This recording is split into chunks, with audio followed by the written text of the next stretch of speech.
కేసీఆర్ అరెస్టుకు సర్కార్ కుట్రలట. ఇంకేం అరెస్టుగా, ముఖ్యమంత్రి చెప్పిండుగా, ఇక ఆయన పాపానికి ఆయనే పోతాడుగా. ఎందుకు ఈ వయసులో అరెస్టులు ఎందుకని ఆలోచిస్తున్నాం, ఆయన పాపానికి ఆయనే పోతాడని ముఖ్యమంత్రి అన్నాడుగా మొన్న. ఇంకేం అరెస్టులు చేస్తారు మిమ్మల్ని అరెస్టులు చేయించరు, కేసీఆర్ని అరెస్ట్ చేయరు, కేటీఆర్ని అరెస్ట్ చేయరు. వాళ్ళకు ఉపయోగం వచ్చినప్పుడల్లా దీన్ని వాడుకుంటారు అంతే. వాళ్ళకి అవసరమైనంత వరకు దాన్ని వాడుకుని వీళ్ళని కంట్రోల్ చేయడానికి వాడుకుంటారు దాన్ని.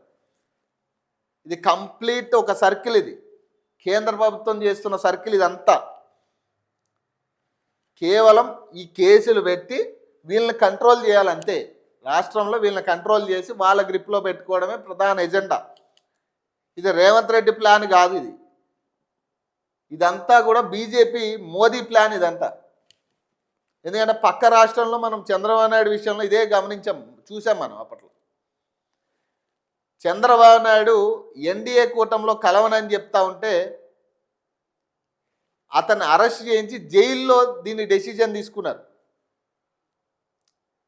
జైల్లో మన పవన్ కళ్యాణ్ జనసేన పార్టీతో కలిసేలా చేసి దాని నుంచి ఎన్డీఏ కూటమికి ఆహ్వానం పలికేటట్టు చేశారు ఆయన.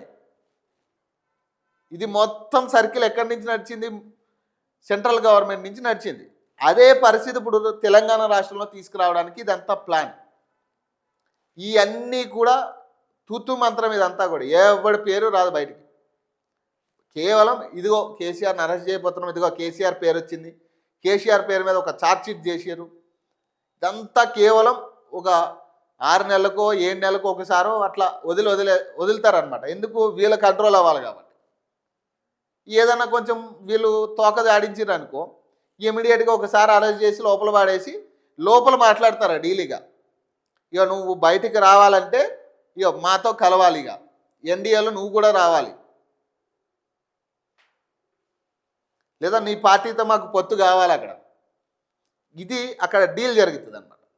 కేవలం దీనికోసమే కేటీఆర్ మీద కేసులు, కేసీఆర్ మీద కేసులు అవి నడుస్తూనే ఉంటాయి. అవి జరగవు. ఇక ఫోన్ ట్యాపింగ్ కేసు అవ్వచ్చు, లేదా ఈయన మీద ఉన్న ఇది కరెంటుకి సంబంధించిన కేసుకి సంబంధించి విషయాలు కావచ్చు, కాళేశ్వరం విషయం కావచ్చు, ఇవన్నీ కూడా కేవలం అది తూతు మంత్రంగా ఒక కేసు అంతే. అది పెద్ద అసలు వీళ్ళని అరెస్ట్ చేసే పరిస్థితి లేదు. అందుకే వాళ్ళంత ధైర్యంగా ఉన్నారు.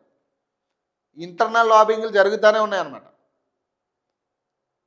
నాకు తెలిసి మొన్న అసెంబ్లీ నుంచి ప్రతిపక్ష పార్టీ వెళ్ళిపోవడానికి కారణం కూడా ఇదే అయ్యి ఉండొచ్చు, చెప్పలేము.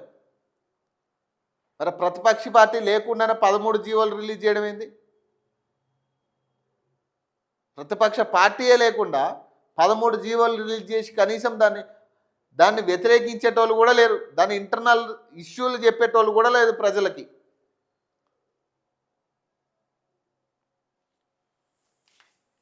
కేటీఆర్ హరీష్ రావును ఎదుర్కోలేక అక్రమ కేసులట, ఫోన్ ట్యాపింగ్ కేసులో ఎదిగించే ఎత్తుగడలట. ఈ పెద్ద మనిషే ఫోన్ ట్యాపింగ్, నా ఫోన్ కూడా ట్యాప్ అయింది, కేసీఆర్ నా ఫోన్ కూడా ట్యాప్ చేసిండని గతంలో కేసు పెట్టిన ఆయన మొన్న కూడా విచారణకి వెళ్ళొచ్చిండు ఆయన. ఇప్పుడు బీఆర్ఎస్ పార్టీలో ఉన్నాడు కాబట్టి ఇప్పుడు ఆయన ఏమంటున్నాడు, కేసీఆర్ మీద అక్రమ కేసులు పెడుతున్నారట. ఇప్పుడు ఆయన కూడా కంప్లైంట్ చేసిండుగా, ఫోన్ ట్యాపింగ్ జరిగింది, నా ఫోన్ కూడా ట్యాప్ చేసిండని గతంలో బీఎస్పీ పార్టీలో ఉన్నప్పుడు. ఇప్పుడు ఆయన కేసీఆర్తో ఉన్నాడు కాబట్టి ఇప్పుడు కేసీఆర్ మంచోడు అయ్యింది. ఇప్పుడు ఆయన కూడా విచారణకి వెళ్ళిందిగా మొన్న. ఫోన్ ట్యాపింగ్ కేసులో ఇరికించే ఎత్తుగడలట. బీఆర్ఎస్ పార్టీ నేతల పేర్లు చెప్పాలంటూ రిటైర్డ్ ఐపీఎస్ ప్రభాకర్ రావుపై తీవ్ర ఒత్తిడట. ఎవరు చెప్పారు? ప్రభాకర్ రావు చెప్పిండా మీకు? ప్రభాకర్ రావు మీద ఒత్తిడి చేసిరని ఎవరు చెప్పారు? ప్రభాకర్ రావు చెప్పిండా మీకు? ఇప్పుడు బీఆర్ఎస్ పెద్దల పేర్లు తీసుకురావాలని ఒత్తిడి చేసిరని ఎవరు చెప్పారు? ప్రభాకర్ రావే చెప్పాలి, ఇంకే ఆప్షన్ లేదు ఇక. లేదా మీకు ఏమైనా ఇంటర్నల్ లీక్లు ఏమైనా వస్తున్నాయా బీఆర్ఎస్ వాళ్ళకి? మహిళా ఐఏఎస్కు మంత్రి వేధింపులట. ఇది హైలైట్ పాయింట్. ఇది బీఆర్ఎస్ ప్రధాన కార్యదర్శి ఆర్ఎస్ ప్రవీణ్ కుమార్ మాట్లాడుతున్నారు. ప్రజా సమస్యలపై సమర శంఖం పూరించిన బీఆర్ఎస్ అధినేత కేసీఆర్ను ఎదుర్కోలేని కాంగ్రెస్ సర్కార్ ఆయనను అక్రమ కేసుల్లో ఇరికించేందుకు కుట్రలు పన్నుతున్నదని పార్టీ ప్రధాన కార్యదర్శి ఆర్ఎస్ ప్రవీణ్ కుమార్ ఆరోపించారు. ఫోన్ ట్యాపింగ్ కేసులో ఇరికించేందుకు దుర్మార్గపు ఎత్తుగడలకు పాల్పడుతున్నదని ధ్వజమెత్తారు. ఇందులో భాగంగా రిటైర్ ఐపీఎస్ ప్రభాకర్ రావుపై విచారణ పేరిట ఒత్తిళ్లకు గురి చేస్తున్నదని ఆరోపించారు. ప్రతినిత్యం సమస్యలపై గలమెత్తుతున్న బీఆర్ఎస్ వర్కింగ్ ప్రెసిడెంట్ కేటీఆర్ అలాగే హరీష్ రావుని కూడా ఇందులో ఇరికించే ప్రయత్నం చేస్తున్నారని ఆర్ఎస్ ప్రవీణ్ కుమార్ గారు చెప్తా ఉన్నారు. ఇప్పుడు కేసీఆర్ ఏదైతే మొన్న ప్రెస్ మీట్ పెట్టిండో, ప్రెస్ మీట్లో ఏం మాట్లాడిండు ఆయన? ఇక లేదు రేపటి నుంచి ఇక మొత్తం ప్రజా సమస్యల గురించి నేనే మాట్లాడతా, ఇక అయిపోయింది, ఇక లేదు, ఇక నేనే దిగాల్సిందిగా, ఇక నుంచి నేను దిగుతా, అంత కాదు ఇంత కాదా అన్నాడు ఆయన. అసెంబ్లీలో కనీసం 7 నిమిషాలు నాకు తెలిసి పూర్తిగా ఉన్నాడో లేదో తెలియదు. ఇక అది కూడా ఎప్పుడు అసలు చర్చే లేని అసెంబ్లీకి వచ్చింది ఆయన, మొదటి అసెంబ్లీ ట్రయల్కి.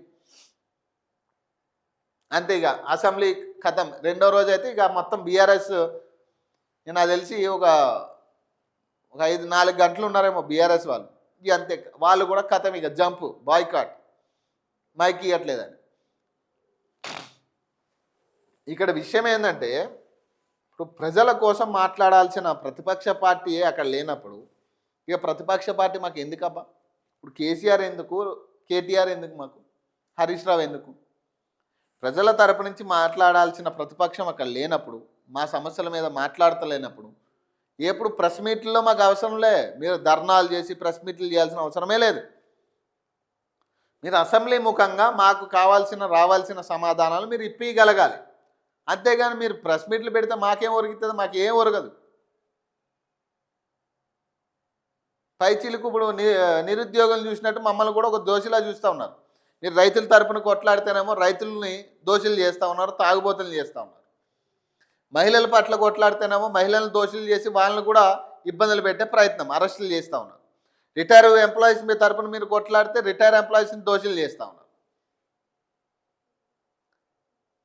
ఇట్లాంటి మీరు ఎక్కడ అడుగు పెడితే అక్కడ వాళ్ళని దోషుల్లా చిత్రీకరించి అరెస్టులు చేస్తూ ఉన్నారు.